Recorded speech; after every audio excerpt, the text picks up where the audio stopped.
मंच पर उपस्थित परमाचार्य पीयूष जी एवं रामसनी संप्रदाय से संतजन और परम विद्वान एवं परम पूज्य गुरु रूप स्वामी देवकीनंदन दास जी महाराज के श्री चरणों में वंदन।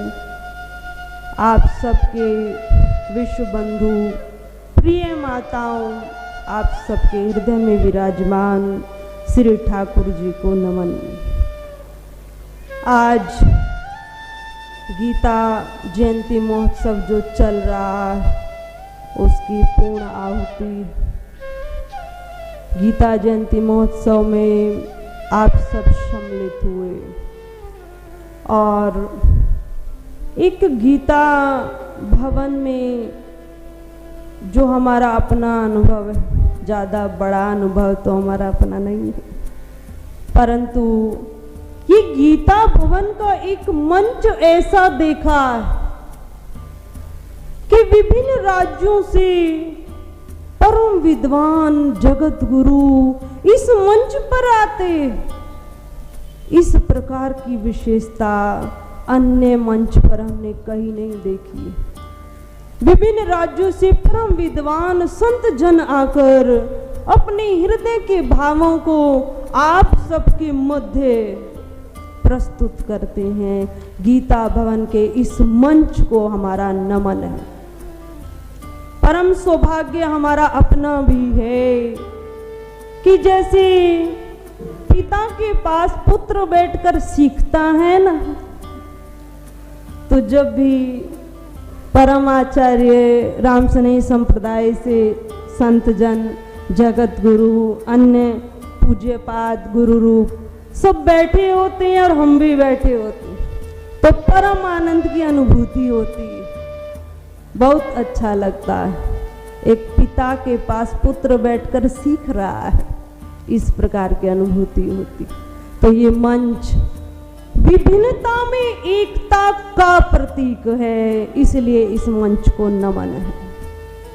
हम सब ने गीता जयंती इस महोत्सव में सम्मिलित हुए और परम विद्वान परम गीता मनुष्यों के द्वारा गीता जी की चर्चा को, गीता जी के ज्ञान को लिया। गीता जी का ज्ञान हमने सुना, बहुत सुंदर बात, सुनना चाहिए, नित्य प्रति पाठ करना चाहिए, परंतु सुन लेना, अभी पीयूष भाई जी बता रहे थे, हमने सब सुन लिया और परंतु सुना अवश्य, पर उस पर चिंतन नहीं किया, उसको मनन नहीं किया। मनन के पश्चात आता है निधिध्यासन, ने उसको ध्यान किया, और जब मनन नहीं, निधिध्यासन नहीं, तो जीवन में वे आ जाएगा, ये संभव ही नहीं, संभव नहीं। योग वशिष्ठ रामायण की जो मुमुक्षु प्रकरण है, उसमें गुरु वशिष्ठ जी राम जी से कहते, भगवान राम जी जो अंतर्यामी, जिनकी प्रत्येक श्वास से वेद उत्पन्न हो रहा है, परंतु इस धराधाम पर आए हैं ना, तो भगवान ने नारायण लीला नहीं की, नर लीला भगवान ने की। भगवान स्वयं राम जी ने ज्ञान प्राप्त किया गुरु वशिष्ठ से। तो गुरु वशिष्ठ जी राम जी से कहते हैं, हे राम, हम किसी भी पाठ का अध्ययन करें, किसी भी प्रवचन को, उपदेश को सुने, सुनना पहली वस्तु है, हे राम। श्रवण करना, उसके बाद उसका मनन करना, उसके पश्चात निधिध्यासन करना, और उसके भी पश्चात स्वयं का निरीक्षण करना। वो जीवन में आया है क्या? जो सुना वो कब सार्थक है, हम विचार करें। जो भी हम सुनते परम गीता मनुष्यों द्वारा, परम विद्वान आचार्यों द्वारा इतना सुंदर प्रवचन आप सब प्रत्यक्ष सामने बैठकर उस अमृत का पान कर रहे, परंतु वह सार्थक तभी है, उसकी सार्थकता तभी है जब जीवन परिवर्तित हो जाए, जीवन में कुछ परिवर्तन आए, तब उसकी सार्थकता है। समस्त गुरुजन आचार्य जन हमें मार्ग दे सकते, हमें दिशा दिखा सकते, हम सबके लिए कौन सी दिशा श्रेष्ठ है, कौन सा भक्ति साधन श्रेष्ठ है, किस मार्ग का हमें अनुसरण करना है, ये सब परम विद्वान गुरुजन बता सकते, परंतु उस मार्ग पर चलना तो हमें पड़ेगा, उस मार्ग का अनुसरण तो हमें करना पड़ेगा। उस चलने में हम एक दिन लगा दें, एक वर्ष लगा दें, 5 वर्ष लगा दें, 1 जन्म लगाएं, 2 जन्म लगाएं, जब तक हम उस मार्ग का अनुसरण नहीं करेंगे तो जीवन का कल्याण नहीं होगा, परम पद की प्राप्ति नहीं हो सकती। और हम आए ही इसीलिए, ये मानव शरीर हमें मिला ही भगवत प्राप्ति के लिए। मनुष्य शरीर की सभी ग्रंथों में बहुत प्रशंसा की गई। क्यों प्रशंसा की गई? क्योंकि मानव का जो उद्देश्य वो क्या है, हम सबका उद्देश्य क्या है? एक फैक्ट्री से दूसरी फैक्ट्री लगा लेना, यही है ना, ये जितना है ना धन उससे डबल कर लेना, एक फ्लैट विदेश में भी खरीद लेना। हम सबका क्या उद्देश्य है? ये तो हम सबकी धारणा बनी कि जितना पिता ने किया है बेटा उससे डबल करे, तब तो कुछ कहें बेटा उससे आगे गया है, ये तो हम सबकी धारणा बनी। तो हमारा आध्यात्मिक उद्देश्य क्या है जो हम सबके जीवन में होना चाहिए? वो है दुखों की निवृत्ति और परमानंद की प्राप्ति। दुखों की निवृत्ति और परमानंद की प्राप्ति। दुखों की निवृत्ति, विचार करें क्या है दुखों की निवृत्ति? अभी हम कुछ माताओं से पूछें दुख क्या है, तो माताएं खड़ी होकर कहेंगी बेटे का विवाह नहीं हुआ है, जो बहू आई है अभी बच्चा नहीं, घर में धन की कमी, यही सब कहेंगे। भाई लोगों से पूछेंगे, भाई कहेंगे जितना धन चाहते हैं ना, मेहनत करते हैं, वो मिलता नहीं, प्रयत्न भी बहुत करते हैं पर जो चाहते हैं वो होता नहीं, यही कहेंगे।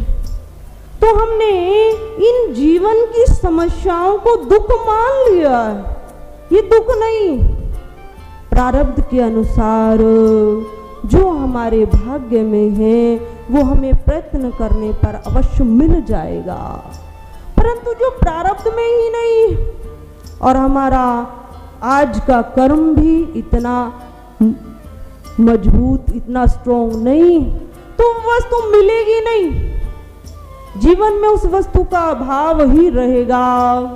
हम सब ने उस अभाव को दुख मान लिया है, बस वही दुख है। परंतु शास्त्र कहता है, संत जन कहते हैं दुख क्या है? आपसे पूछती हूँ दुख क्या है?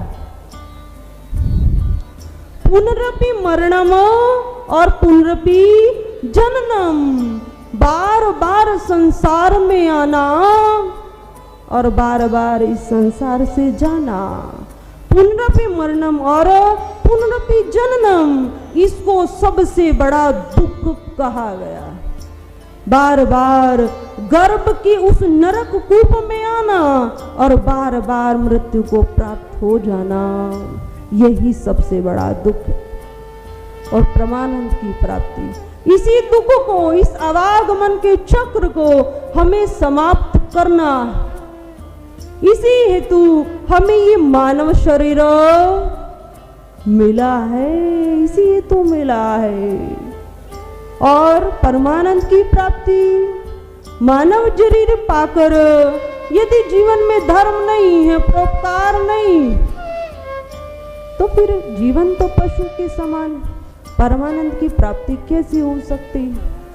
तो हम सबका जो उद्देश्य है वो है दुखों की निवृत्ति और परमानंद, भगवान की प्राप्ति, सदा सदा के लिए इस आवागमन के चक्र से मुक्त हो जाना, हम सबका यही उद्देश्य है। भगवत गीता जी पर एक सप्ताह से चर्चा चल रही, पूर्ण आहुति आज भगवान श्री कृष्ण ने अर्जुन को गीता जी का ज्ञान दिया। उस गीता जी के ज्ञान में कर्म योग, सांख्य योग, भक्ति योग सब कुछ बताया। पर बताने के पश्चात जो गीता जी का अंतिम अध्याय, कौन सा अध्याय? 18वां अध्याय, गीता जी का अंतिम अध्याय। उस अंतिम अध्याय में भगवान श्री कृष्ण ने गीता अर्जुन को संपूर्ण गीता का ज्ञान देते हुए, समस्त वार्तालाप हम किसी से करें, किसी को ज्ञान दें, अब वह सुन रहा है। अब सुनने के पश्चात हम अंतिम में कहें कि भैया बस तुम इतना कर जाओ, बस तुम्हारा कल्याण हो जाए, बस तुम इतना कर जाओ, तो वो हमारे हृदय की बात होगी, वो हमारे हृदय का प्रेम होगा उस व्यक्ति के प्रति, जीव के प्रति। तो भगवान ने गीता जी की आज पूर्ण आहुति है ना, तो 18वें अध्याय की जो भगवान ने अपने हृदय की पूर्णता से बात कही, जो अर्जुन से कही, हे अर्जुन तो बस मेरी शरण में आ जा। संपूर्ण प्रकार की भक्ति, सांख्य योग, ज्ञान योग सब कुछ बताकर भगवान ने अपने हृदय की बात अर्जुन से कही है। गीता जी में सर्वगुह्यतम पद केवल एक बार आया है, वो 18वें अध्याय में आया। सर्वगुह्यतम पद अर्थात तो गोपनीय से भी अति गोपनीय, जिसमें भक्ति नहीं है उसको ये ज्ञान नहीं देना चाहिए।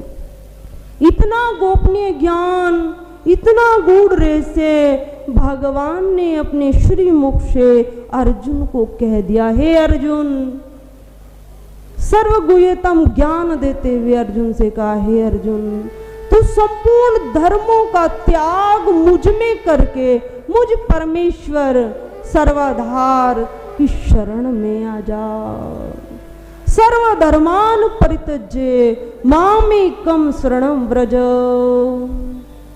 बस संपूर्ण कर्तव्यों का, अर्थात जो तू कर्म कर रहा है उसका त्याग मुझ में कर, वो मुझको अर्पण करते हुए चल, मुझे ही प्रणाम कर। यदि ऐसा करेगा तो मेरी ही शरण को तो प्राप्त होगा। कहते हैं भगवान इससे आगे, अहम त्वा मैं तुझे, अहम त्वा सर्व पापोभ्यो मोक्षयिष्यामि मा शुचो, मैं तुझे संपूर्ण पापों से मुक्त कर दूंगा। बस इतनी सी बात भगवान की हृदय की, भगवान ने ये हृदय की बात अर्जुन से कही। तो आज गीता जी की पूर्ण आहुति, आप सबको कुछ लेकर जाना है ना मंच से, ये तो बाह्य वस्तु है, प्रसाद लेकर जाओगे, वो जाकर पान कर जाओगे, भोजन करके जाओगे, कितने समय रहेगा, अगले समय फिर से भोजन पाओगे। तो ऐसी क्या वस्तु लेकर जाएं जिससे जीवन में परिवर्तन आ जाए, जीवन का कल्याण हो जाए, ऐसी क्या वस्तु लेकर जाएं? भगवान के हृदय की इस बात को हम लेकर जाएं, केवल भगवान ने जो अपने सिर मुख से कही है इस बात को हम धारण करके जाएं तो जीवन में परिवर्तन अवश्य होगा। भगवान ने शरणागति की बात कही है, अर्जुन तू मेरी शरण में आ जा, मैं तुझे संपूर्ण पापों से मुक्त कर दूंगा। तो हमने शरणागति को क्या माना है? विचार करें, हमने शरणागति को क्या माना है? कि घर बार छोड़कर आश्रम में जाकर बैठ जाएं, घर बार का त्याग कर किसी मंदिर में जाकर भगवान के समीप बैठ जाना शरणागति, भगवान के हम शरण हो जाएंगे। यही तो हम सबके प्रति धारणा है ना कि महाराज इस ग्रस्त जीवन में भजन नहीं होता। भजन तो आप ही लोग कर सकते हो क्योंकि आपने गृह त्याग किया, परंतु ऐसा नहीं है। भजन हम जिस सिचुएशन में हैं, घर में हैं, परिवार में हैं, समाज में हम रहते हैं, हम भजन कर सकते हैं। भजन के एक साधन नहीं, बहुत सारे साधन, उसमें से किसी एक साधन को हम अपना कर इस भव सागर रूपी संसार से पार हो सकते। तो शरणागति क्या है? अपने कर्तव्य कर्म को करते हुए भगवान को समर्पित हो जाना, इसी को वास्तविक शरणागति कहा। एक भाई, उसके देखिए हम कितने नाते, उसके कितने उन नातों के अनुसार कर्तव्य हैं। भाई एक किसी का चाचा लगता है, किसी का पापा लगता है, किसी के ताऊ जी लगते हैं, किसी के मामा जी लगते हैं, किसी के नाना जी लगते हैं, और अन्य जितने रिलेशन हैं हमारे हरियाणा में सब में अंकल कहा जाता है। अन्य जितने हैं सबके अंकल लगते हैं। तो व्यक्ति एक है, रिश्ते अनेक, परंतु उन सब रिश्तों का जो कर्तव्य में जो भाई है, उन सब रिश्तों का निर्वाह करते हुए भगवान को समर्पित हो जाना, भगवान का भजन करना, अशुभ काम नहीं करना, परोपकार जीवन में करना, इसी को वास्तविक शरणागति कहा गया। तो हम शरणागति को समझें और इस मंच से यदि हम कुछ लेकर जाएं तो वो केवल यही है, भगवान के हृदय की बात, संतों के हृदय की बात को हम लेकर जाएं और अपना निरीक्षण स्वयं करते रहें, क्योंकि चलना हमें पड़ेगा। संत जन, महापुरुष जन हमें दिशा दिखा सकते हैं, मार्ग दे सकते हैं, पर उसका अनुसरण हमें करना पड़ेगा। तो इस प्रकार हम जितना प्रवचन हुआ है संपूर्ण महात्माओं का, वो सब हमने सुना, उस पर हम मनन करें, विचार करें और उसको जीवन में लाएं। इसी के साथ 2 मिनट का एक भजन गुनगुनाएंगे, आप सब भी उसमें सहयोग करिएगा। सत्संग की गंगा में जो नित्य नहाते हैं, गंगा में जो नित्य नहाते हैं, पापी से पापी भी पावन बन जाते हैं, पापी से पापी भी पावन बन जाते हैं। सत्संग की गंगा में डुबकी जो लगाते हैं, सत्संग की गंगा में डुबकी जो लगाते हैं, पापी से पापी भी पावन बन जाते हैं, पापी से पापी भी पावन बन जाते हैं। इस तीरथ से बढ़कर कोई तीरथ धाम नहीं, जीवन पर कोई तीर्थ धाम नहीं, इस तीरथ से बढ़कर कोई तीरथ धाम। गुरुवे नमः। मंच पर उपस्थित परमाचार्य पीयूष जी एवं रामसनी संप्रदाय से संतजन और परम विद्वान एवं परम पूज्य गुरु रूप स्वामी देवकीनंदन दास जी महाराज के श्री चरणों में वंदन।